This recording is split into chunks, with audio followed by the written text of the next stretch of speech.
Bienvenue dans cette vidéo. Alors ça va être un tutoriel, rien de plus basique, sur un souci que j'ai eu sur la Mégane 3 Business Edition avec ce Airlink. Alors oui, la carte est introuvable, hein, c'est pas que j'ai un problème avec la carte mémoire, pour ceux qui vont vouloir faire les connaisseurs. Vous inquiétez pas, elle est là, j'ai bien la carte. C'est juste que j'ai pas forcément envie que les gens sachent où j'habite et sachent où est garée la voiture. Voilà, le but c'est pas qu'elle se fasse voler, donc j'ai enlevé la carte.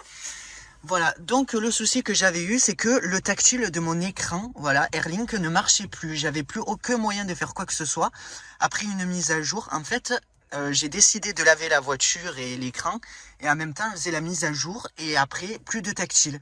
Alors pendant un bon mois, j'ai fait sans le tactile, mais avec l'invité de commande, avec ses touches, c'est pas pratique quand on roule. Là, on a le tactile, et c'est beaucoup plus agréable. Et je me suis dit que j'avais pété tout simplement peut-être la nappe tactile, que j'ai appuyé quelque part. Et il se trouve que non. En fait, il y a une solution simple pour récupérer le tactile quand vous avez ce bug. Donc on va voir ça ensemble.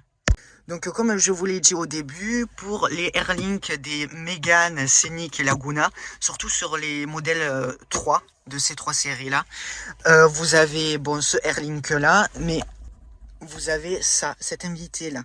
En gros, c'est un boîtier de commande. Et avec ce boîtier de commande, celui-ci, vous pouvez tout simplement contrôler tout ce qui se passe sur l'écran. Là, vous voyez, sans avoir le tactile, je peux naviguer dans les menus. Voilà. Donc, si vous avez un problème avec le tactile, ça va être aussi simple que ça. Vous allez faire menu. Vous allez aller dans système. Une fois dans le système, vous allez aller dans retour réglages initiaux. Et ça va réinitialiser en fait tout le système. Donc vous faites oui, vous confirmez.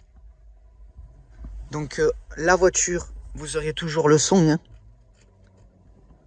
Voilà, elle va redémarrer. Vous pouvez quand même l'allumer, même si elle redémarre. Voilà, ça marchera quand même.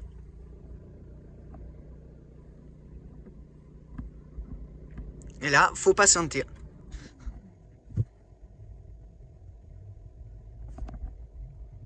Donc là, il est en train de redémarrer, se remet vraiment à zéro. Donc tous vos trajets favoris, les paramètres par rapport aux excès de vitesse et configuration vont être supprimés. Donc il faudra tout reconfigurer Airlink. Et après cette manipulation, le tactile est censé revenir. Moi, c'est ce que j'ai eu. Et voilà, le tactile refonctionne.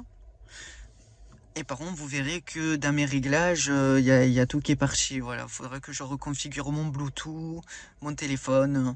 Voilà.